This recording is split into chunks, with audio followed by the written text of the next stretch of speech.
Hey, hang on there!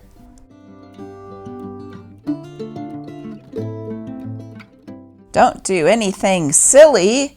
It's almost time for our paper to arrive. Oh, here's the paper boy with this edition of the Walla Garden City Gazette.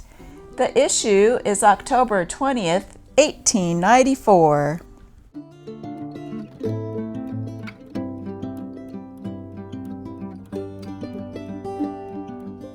Some happenings in the Garden City during the past week.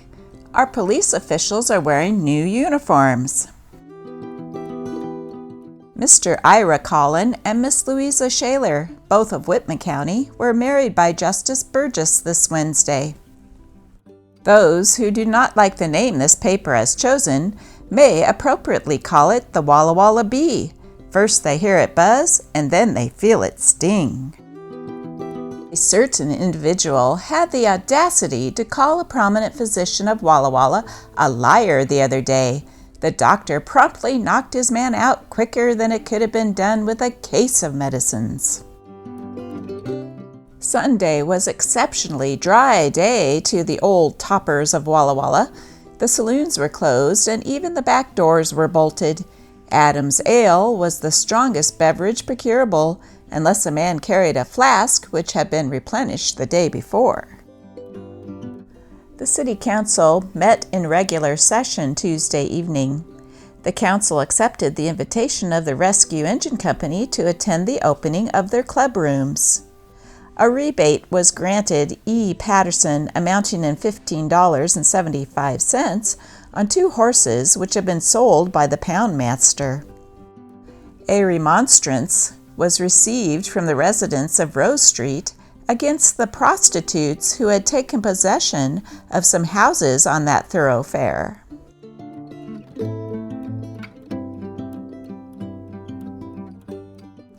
There was a boom in the matrimonial market in Pendleton Monday.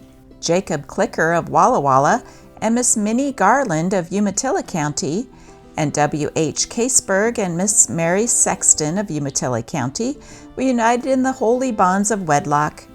Monday afternoon, Reverend W.H. Selleck performed the ceremony and pocketed the fees. Both couples will reside in Walla. She purifies both parties. A man recently returned from Wyoming who had carefully studied the results of women's voting there.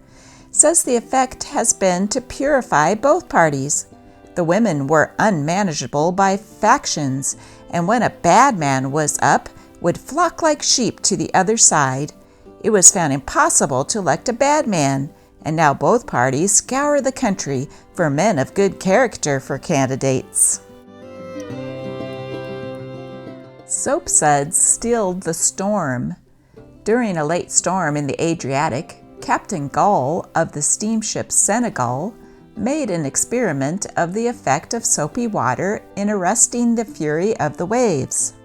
He dissolved 6 pounds of soap in 70 quarts of water and poured the mixture on some unraveled ropes, down which it ran slowly to the sea. In this way, a zone of smooth, soapy water was formed around the steamer of about 40 feet in extent, against which the waves broke without being able to reach the steamer. This was while the vessel was lying to, but when she began to move, the zone of the quiet water moved with her until the engines had made 45 revolutions. The bold wisdom of an old-timer. In his ramblings about town this week, Old-Timer espied an interesting relic of the late Civil War in the window of Ryan's drugstore. It is a number of the New York Herald bearing the date April 15, 1865. It is thus about 30 years old and bears evidence of its age upon its face, which has been greatly discolored by time. As Old-Timer was himself upon the stage of action during those exciting times, he may be pardoned for referring to this old relic which so vividly recalls the saddest event of the Civil War. The paper is draped in deep mourning.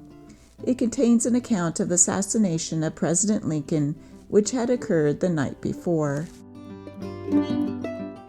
When you go to Pasco, stop at Hotel Windsor, strictly first class. Mrs. E. Waters, proprietor, $1.50 and $2 per day. The W&CR Railroad, in connection with the Northern Pacific, will sell excursion tickets to Tacoma and return, Tuesday and Friday of each week. August 14th to August 30th, inclusive at $14.36, including 5 admission coupons to the Interstate Fair. Return limit 20 days. Children between 5 and 12 years, half of above rates. The horse ran away. A saddle horse belonging to J.B. Wilson, candidate for assessor on the Republican ticket, conceived a notion, Monday forenoon, to take a spin around the block and take the post to which it was hitched along for company. The animal ran up Alder Street to First, where the post got mixed up with one of the sprinkling wagons. The horse was thrown on its back, but quickly regained its feet and started away again. Horse and post were soon captured. Ailes and Company robbed. Sunday morning, about 3 o'clock, a man who gives his name as Patrick Shea was caught in the act of taking goods from the store of E.M. Ailes & Co. He gained admittance by prying open the alley door.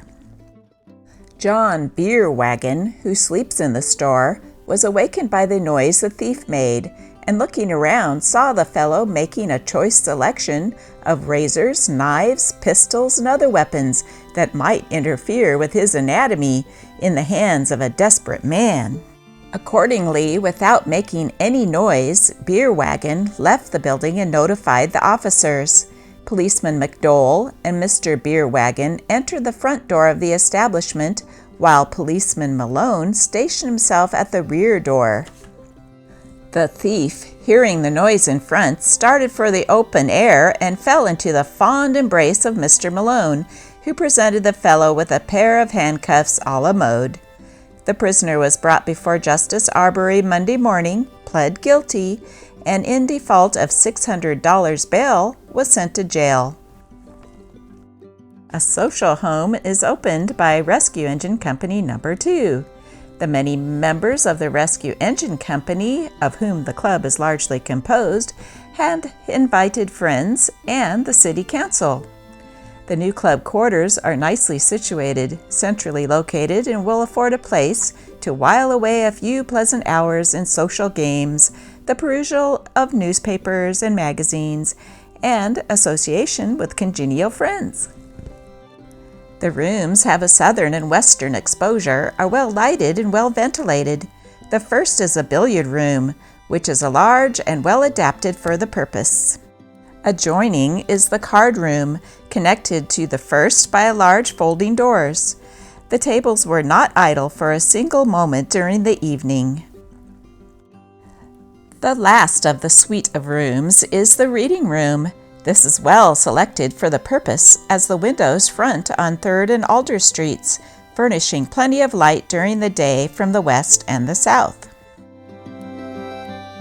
A luncheon that did great credit to the club was served during the evening, consisting of sandwiches, cake, lemonade, and light wines.